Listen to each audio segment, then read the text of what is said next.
परिस्थिति जैसे ही प्रकट हुई, अनुकूलता देख करके, मौके का फायदा उठा करके आपने उस उपभोग को भोग लिया, समझ जाओ ठाकुर जी ने आपको बचाया नहीं।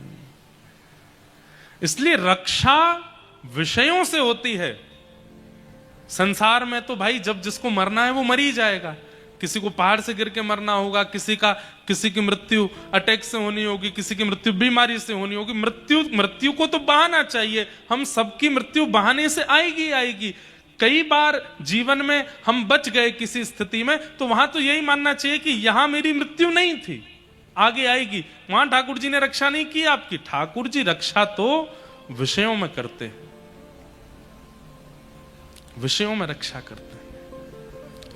5 पांडवों को तो नहीं मार पाया गुरुपुत्र अश्वत्थामा, पर द्रौपदी के सोते हुए 5 पुत्रों को मार दिया। अंधेरे के कारण पता नहीं चला। 5 पुत्रों को मार करके जैसे ही गया, प्रातःकाल होते ही पता चला कि वो तो 5 पांडव नहीं, द्रौपदी के 5 पुत्र थे। अर्जुन ने प्रतिज्ञा ले ली, जिसने भी द्रौपदी के 5 पुत्रों को मारा उसको जीवित नहीं छोड़ूंगा। भगवान ने बार बार कहा, क्रोध में निर्णय मत लो अर्जुन, चाहे परिस्थिति कितनी भी खतरनाक क्यों ना हो जाए, पहले क्रोध को शांत करो। क्रोध में बंधुओं एक नियम बना लीजिए, क्रोध आपको बहुत आता, आने दो। बस क्रोध में एक काम कर लीजिए, बोलिए मत, मौन हो जाओ। ये आपको करना पड़ेगा। आप जिस दिन क्रोध में मौन होना प्रारंभ हो जाएंगे, आप अपने आप अनुभव करेंगे कि अब आपसे कोई गलती नहीं होगी, अब आपसे कोई अपराध नहीं होगा। क्रोध में व्यक्ति गलती सबसे बड़ी कर बैठता है जब वो बोलने लगता है, क्योंकि क्रोध में वाणी से सरस्वती उठ जाती हैं और व्यक्ति फिर कुछ भी बोलता है, निर्णय भी गलत ले लेता है। बस क्रोध में बोलिए मत। अर्जुन कहने लगा, मैं जीवित नहीं छोड़ूंगा, जिसने 5 बालकों को मारा वो बचेगा नहीं मुझसे। भगवान हाथ पकड़ने लगे, अर्जुन क्रोध में निर्णय नहीं लेते। जैसे ही पकड़ने के लिए गए तो पता चला गुरुपुत्र अश्वत्थामा पकड़ करके बंदी बना करके लेकर के आए। द्रौपदी के सामने जैसे ही प्रस्तुत किया, तथा हतम पशुवत पाशबद्ध मवांग मुखम कर्म जुगुप्सितेन निरीक्ष्य कृष्णापकृतं गुरु सुतं वाम स्वभाव कृपया नाम च। हाथों को पैरों को जब बंधे हुए देखा और बंधी बने हुए जब व्यक्ति को देखा, द्रौपदी ने जैसे ही देखा, ये तो हमारे गुरु का पुत्र अश्वत्थामा है। गुरुपुत्र अश्वत्थामा को बंधे हुए देख करके अर्जुन के चरणों में गिर पड़ी द्रौपदी और कहने लगी, इसको छोड़ दो, इसको मुक्त करो, इसके हाथ पैर खोलो, इसको मत मारो। अरे द्रौपदी, तेरे बालकों का हत्यारा है ये, मेरे बालकों का हत्यारा बाद में है, गुरुपुत्र पहले है, ब्राह्मण पहले है, हमारा पूजनीय पहले है, पहले इसके हाथ पैर खोलो, इसको मत मारो। अर्जुन बोले, क्यों ना मारूं इसके, मुझे अगर तुम प्रमाण दोगी तो ही मैं इसको छोड़ूंगा। भगवान खड़े खड़े बोले, अर्जुन सबसे पहला प्रमाण तो यही है कि जिसके बालक मारे गए वो माता इतनी दया में आ गई जिसको देख करके, उसको तुम कैसे मार सकते हो? मां को अपने सबसे ज्यादा प्रिय बालक होते हैं, वो बालकों के हत्यारे को जीवित नहीं देखना चाहती, पर द्रौपदी के चित्त में उसके प्रति दया आ रही है, तुमको यहीं रुक जाना चाहिए। बात द्रौपदी कहती है, इसको मारने से मेरे बालक जीवित हो जाएं तो मारो, नहीं होंगे जीवित तो फिर क्यों मारो। दूसरी बात, इनकी मां वो विधवा पहले ही हो चुकी हैं, एक पुत्र को है उसको भी मार दोगे तो वो किसके सहारे जिएंगी। मेरे बालक मर गए पर मेरे पति अब भी जीवित हैं, बालकों के बिना मैं रह लूंगी, लेकिन पति तो है ना, इनके सहारे रह लूंगी, ये कहां जाएंगी, इनको मत मारो। सीधी बात, द्रौपदी ने अपने वक्तव्य में 5 बातों को विशेष रूप से कहा। जो भी व्यक्ति निर्णय लेते समय इन 5 बातों का ध्यान रखता है, ठाकुर जी कहते हैं मैं उससे प्रसन्न रहता हूं। और वो 5 बातें कौन कौन सी? सबसे पहला, धर्म। आपके निर्णय में धर्म होना चाहिए। दूसरा, न्याय। न्याय होना चाहिए। कोई एक पक्ष की तरफ पड़ला ज्यादा भारी नहीं होना चाहिए। न्याय के साथ आपका निर्णय होना चाहिए। तीसरा, करुणा। आपके निर्णय में करुणा होनी चाहिए। पता चली ऐसा निर्णय ले लिया निर्दयी होकर के, नहीं, उसमें करुणा का भी अंश होना चाहिए। 5वां, निष्कपटता। कपट नहीं होना चाहिए आपके निर्णय में। और अंतिम, समता, महत्व, समत्व होना चाहिए। इन 5 बातों का ध्यान रख के जो व्यक्ति निर्णय लेता है उसका निर्णय कभी विफल नहीं होता। भगवान ने द्रौपदी की बात सुनकर के उसको अपनी बहन का दर्जा दिया और ठाकुर जी ने उसको कृष्णा, भगवान का नाम कृष्ण, द्रौपदी का नाम कृष्णा। ये आ की मात्रा जैसी कृष्ण नाम में लगती है तो वो स्त्रीलिंग हो जाता है। कई लोग कृष्णा बोलते हैं भगवान को, पर वास्तविकता में वो द्रौपदी का नाम है, ठाकुर जी का नहीं। ठाकुर जी का नाम है कृष्ण। अकार नहीं है पीछे। यहां अधिकतर माताएं बैठी हैं, सबके नाम के पीछे या तो इकार होगा, ई, या फिर आ, उसी से वो स्त्रीलिंग शब्द बनता है। ऐसे ही कई शब्दों में अकार और इकार का प्रयोग हो जाने पर वो स्त्रीलिंग हो जाता है। कृष्ण में आ अकार जोड़ दोगे तो वो द्रौपदी का नाम हो जाएगा। इसलिए जब भी हरे हरे कृष्ण महामंत्र भी कहो तो हरे कृष्ण कृष्ण कृष्ण हरे हरे, हरे कृष्णा। वो इसलिए भी है क्योंकि गौड़िया वैष्णव परंपरा जो है वो बंगाल से है। तो बंगाल में आज भी आपका नाम, हमारा नाम इंद्रेश, वहां बोले इंद्रेश हो, वो अकार बोलते ही हैं। तो इसलिए वहां बोल देते हैं हरे कृष्ण कृष्ण कृष्ण हरे हरे, हरे राम राम राम हरे हरे। बंगाल की बोली में अकार आ जाता है, वास्तविकता में महामंत्र हरे कृष्ण कृष्ण कृष्ण हरे हरे, हरे राम राम राम हरे हरे। उसमें अकार मत लगाइए। द्रौपदी को भगवान ने अपनी बहन बना लिया और कृष्णा नाम से संबोधित किया। निरीक्ष कृष्णापकृतम गुरुसतम। तत्पश्चात गुरुपुत्र अश्वत्थामा को मृत्यु दंड नहीं दिया, आधी दाढ़ी मूछ मूड़ करके उसकी शिखा का छेदन करके भगवान ने सभा से बाहर निकलवाया। अपना अपमान जान करके अश्वत्थामा ने ब्रह्मास्त्र छोड़ दिया उत्तरा के बालक को मारने के लिए। गर्भवती है उत्तरा, उसके बालक को मारने के लिए। उत्तरा कौन है? अर्जुन की पुत्र वधू, अर्जुन के पुत्र अभिमन्यु की पत्नी है उत्तरा। उसके गर्भ में बालक है और उस गर्भ के बालक को मारने के लिए ब्रह्मास्त्र छोड़ दिया अश्वत्थामा ने। भगवान के चरणों में जाकर के जब उसने प्रणाम किया कि नाथ मेरी रक्षा करो, ठाकुर जी एक रूप से बाहर खड़े हैं, एक रूप से वायु का रूप धारण करके नासिका से गर्भ में प्रवेश कर गए और अपनी गदा को घुमा करके भगवान ने उत्तरा के गर्भ के बालक की रक्षा की। बोलो भक्तवत्सल भगवान की। कालांतर में यही उत्तरा के गर्भ का बालक जन्म लेकर के परीक्षित कहलाए, परीक्षित हुए। भगवान अपनी लीला पूरी करके अब सबसे आज्ञा लेने लगे, भैया महाभारत युद्ध पूरा हुआ, अब आप सब लोगों के सब क्रिया पूरी हो गई, पांडवों को हस्तिनापुर का राज्य मिल गया, अब मैं चलूं, अब मुझे आज्ञा दो, मैं द्वारिका जाऊंगा।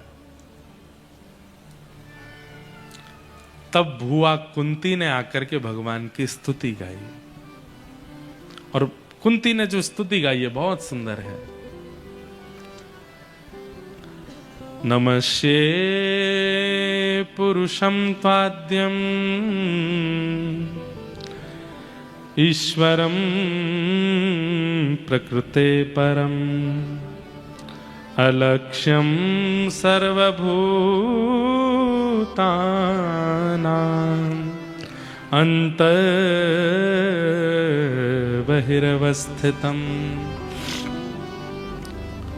बंधुओं, उत्तरा के गर्भ में भगवान ने जाके रक्षा की, ये किसी ने नहीं देखा, केवल कुंती ने देखा। बाकी सबको तो लगा ठाकुर जी भारी खड़े हैं, पर कुंती ने देख लिया कि ठाकुर जी वायु मात्र बन करके भीतर गए और जाके रक्षा करके आए।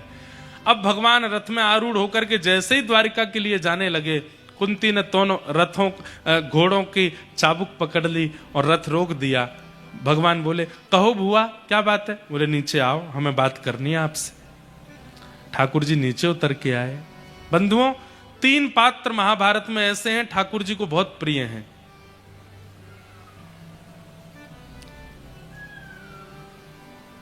सबसे पहला कुंती, दूसरा कर्ण और तीसरा अर्जुन।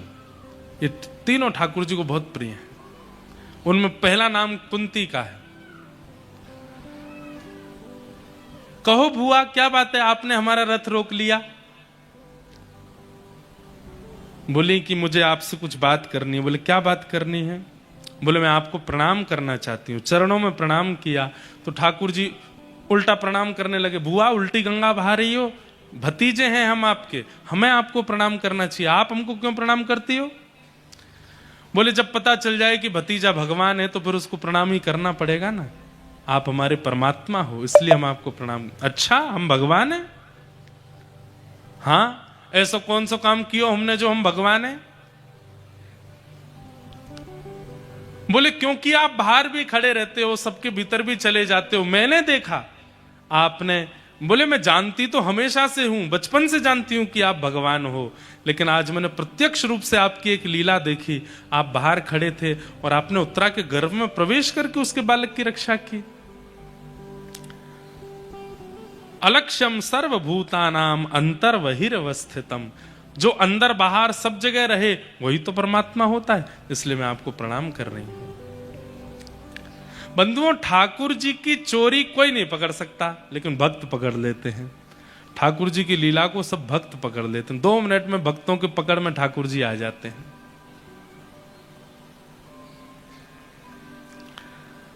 ठाकुर जी बोले, मैया बुआ, अगर मैं परमात्मा हूं तो परमात्मा तो सब जगह रहता है, तो फिर मेरे दर्शन करने के लिए आपको द्वारिका क्यों आना पड़ता है? या मेरे दर्शन के लिए आपको द्वारिका से क्यों बुलाना पड़ता है मुझे? मैं अगर परमात्मा हूं तो सब घट में मेरा निवास है, सब जगह मेरा दर्शन हो जाना चाहिए। इसका इतना सुंदर उत्तर देती हैं कुंती। क्या कहती हैं कि माया जवनिका छन्न आज्ञा दोक्षजमव्ययम् न लक्ष्य से मूढ़ दृशा नटो नाट्य धरो यथा। आप सब जगह हैं पर दिखते क्यों नहीं? बोले, क्योंकि कठपुतली को नृत्य कराने वाला अगर कठपुतली और अपने बीच से पर्दा हटा देगा तो कठपुतली के नृत्य में आनंद नहीं आएगा। नृत्य कराने वाले को तो पर्दे के पीछे ही बैठना पड़ता है, तभी कठपुतली के प्रति भावना जागृत होती है। अरे देखो, कठपुतली रो रही है, नाच रही है, गा रही है, उछल रही है, चल रही है। अगर वो कठपुतली के पीछे का पर्दा ही हटा दिया जाए तो पीछे बैठा व्यक्ति जो अपनी उंगलियों से नचा रहा है वो दिखने लगेगा, और फिर वो अगर दिख गया तो फिर संसार नीरस लगने लगेगा। हे नाथ, पूरे विश्व को आप नचाते हो, पूरे विश्व को आप चलाते हो, हमें दिखता हो देखो ये नेताजी बन गए, ये प्रवक्ता बन गए, ये भागवत वक्ता बन गए, ये वो बन गए, ये इतना धनवान हो गया, ये इतना निर्धन हो गया, उसका ब्याह हो गया, उसके बालक हो गए। वास्तव में सब कठपुतली हैं, करने वाले सब आप हो, करते सब आप हो। पर हम लोग इस संसार में रमे रहें, इसलिए कठपुतली और आपके बीच में जो ये माया का पर्दा है इसको आप उठने नहीं देते हो। लेकिन नाथ, कभी कभी जीवन में मानव के जब सदगुरु आते हैं तो वो सदगुरु इस माया के पर्दे को हटा देते हैं और व्यक्ति को स्पष्ट हो जाता है, ना कोई चल रहा है, ना कोई बोल रहा है, ना कोई बैठा है, ना कोई धनवान, ना कोई निर्धन, सब आप कर रहे हो। और फिर हम गाते हैं, मेरा आपकी कृपा से सब काम हो रहा है, मेरा आपकी कृपा से सब काम हो रहा है। करते हो तुम कन्हैया, करते हो तुम कन्हैया, करते हो तुम कन्हैया, करते हो तुम कन्हैया, मेरा नाम हो रहा है, मेरा आपकी कृपा से सब काम हो रहा है, मेरा आपकी कृपा से सब काम हो रहा है। हे पतवार के बिना ही मेरी नाव चल रही है, पतवार के बिना ही मेरी नाव चल रही है।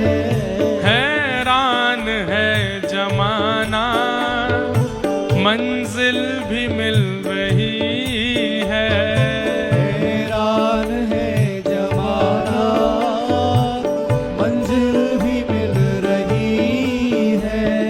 करता नहीं हूँ कुछ भी पर काम हो रहा है, करता नहीं कुछ भी पर काम हो रहा है। हे करते हो तुम कन्हैया, करते हो तुम कन्हैया, करते हो तुम कन्हैया, करते हो तुम कन्हैया, पर मेरा नाम हो रहा है, मेरा आपकी कृपा से सब काम हो रहा है, मेरा आपकी कृपा से सब काम। दोनों भुजा उठा के करताल बजाते हुए गाओ, श्री राधा रमण लाल की।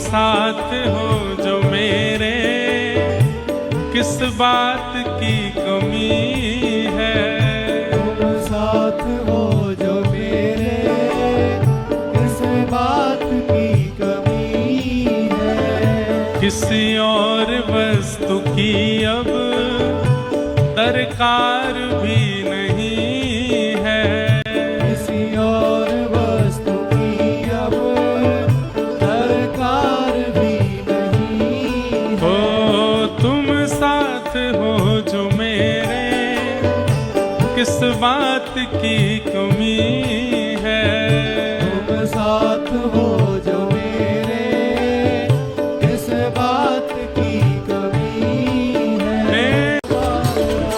गोविंद राधे गोपाल राधे, हरि गोविंद राधे गोपाल राधे, हरि गोविंद राधे गोपाल राधे।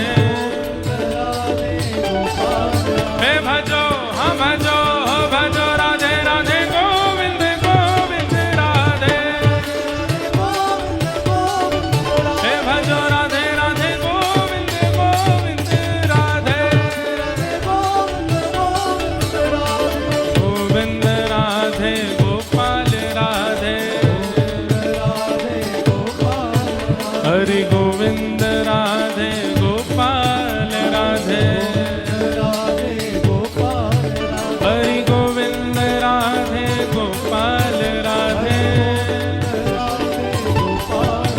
हरि गोविंद राधे गोपाल राधे हे भजो हाँ भजो भजो राधे राधे गोविंद गोविंद राधे राधे राधे गोविंद गोविंद राधे भजो राधे राधे गोविंद गोविंद राधे हे भजो राधे राधे गोविंद गोविंद राधे हरि गोविंद राधे गोविंद राधे हरि गोविंद राधे हरि गोविंद राधे हरि गोविंद राधे हरि गोविंद राधे हरि गोविंद राधे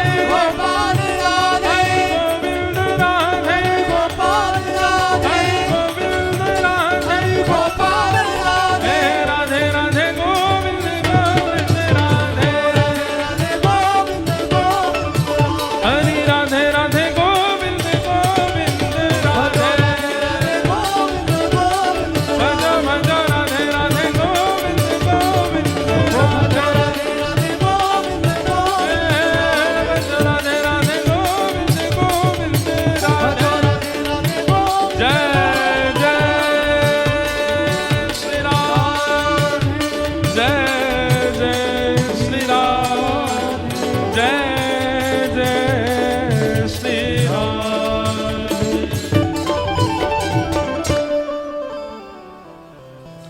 करते हो तुम कन्हैया मेरा नाम हो रहा है मेरा नाम हो रहा है मेरा आपकी कृपा से सब रहा है मेरा। जैसे हमारे श्री गोरीलाल कुंज वाले महाराज जी ये बात हम जीवों पर कल्याण करने के लिए इस बार गया है ये विश्वास आप कर लेंगे तो उनकी बातें आपका जीवन परिवर्तित करने लगेंगी। आप उनको अपने जैसा ही सामान्य मानोगे कोई प्रभाव नहीं होगा जीवन पर, जैसा ही सामान्य मानोगे कोई प्रभाव नहीं होगा जीवन पर। आप ओरछा के राजगुरु हैं इसलिए सद में फिर उसका उपहास अलग करवाते और उससे ही पत्र लिखवाते कि हरिराम व्यास जी का मैं सदा चरण सेवक रहूंगा। जब भी ये मेरे नगर में व्यास जी का मैं सदा चरण सेवक रहूंगा, जब भी ये मेरे नगर में आएंगे मैं इनके चरणों में दंडवत करूंगा।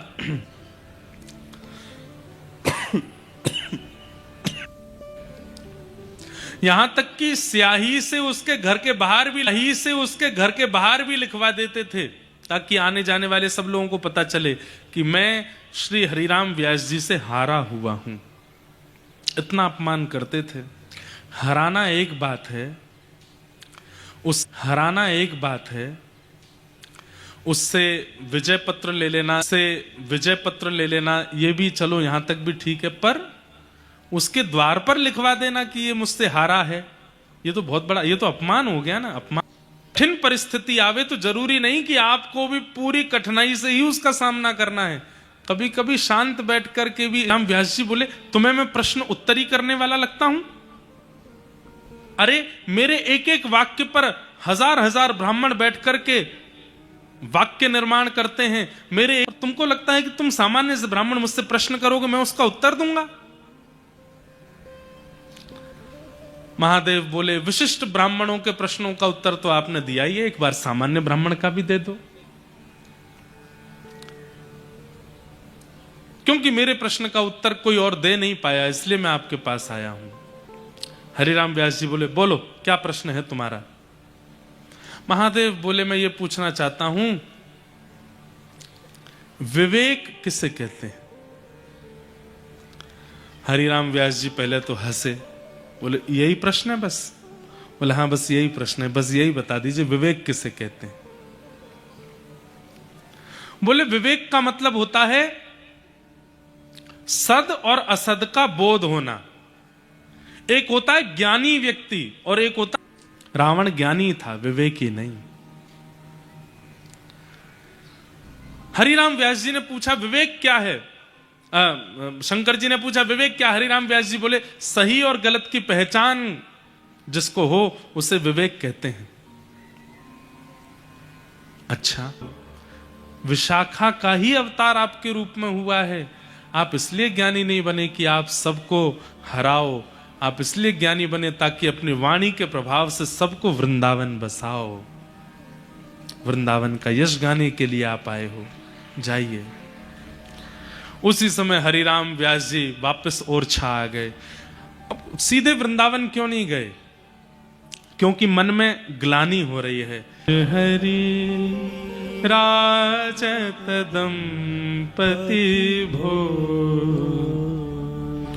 सुरत रंग के रस में भीनी, सुरत रंग के रस में भी। बंधुओं, ये सुबह का राग है।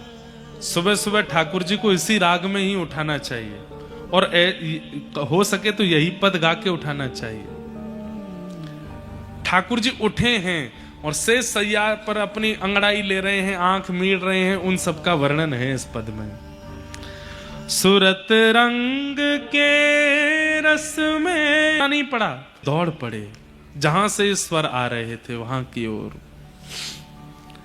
और जाकर के उनके चरणों में प्रणाम करके बोले ये शब्द किसने लिखे हैं? मैं अपने गुरु की खोज में हूं और मुझे लगता है कि जिनके ये शब्द हैं वे ही मेरे गुरु हैं।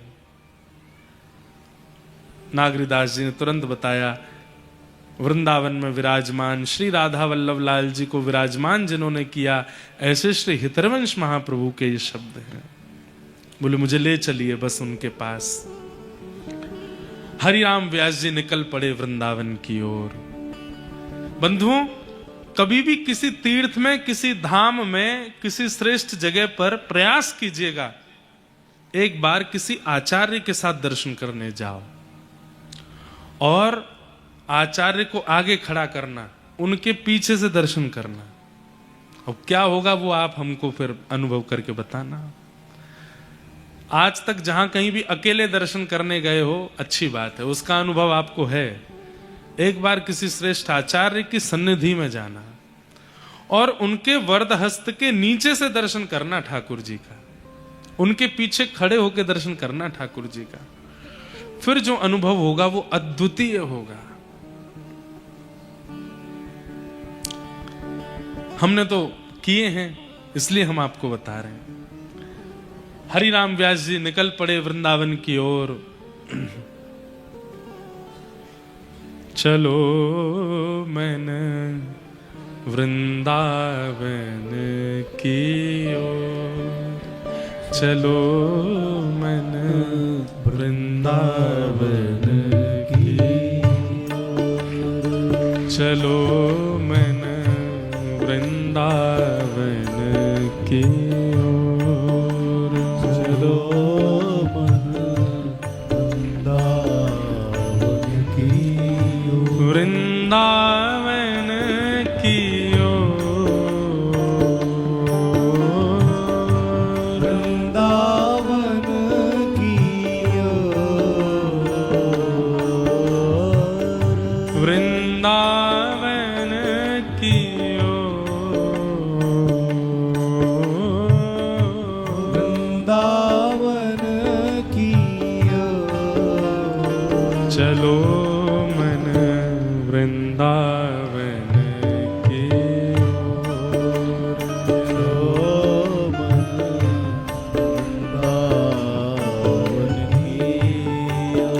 नाचते गाते हुए, उछलते हुए श्री हरिराम व्यास जी वृंदावन जा रहे हैं।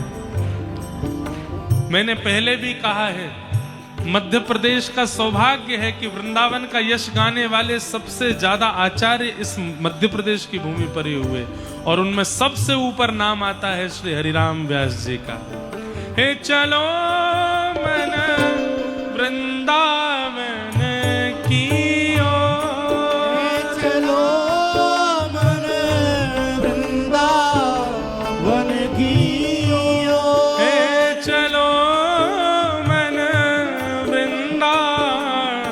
की ओर। चलो मन वृंदावन की ओर। क्यों? क्या है वृंदावन में? जहां विराजत राधा राम।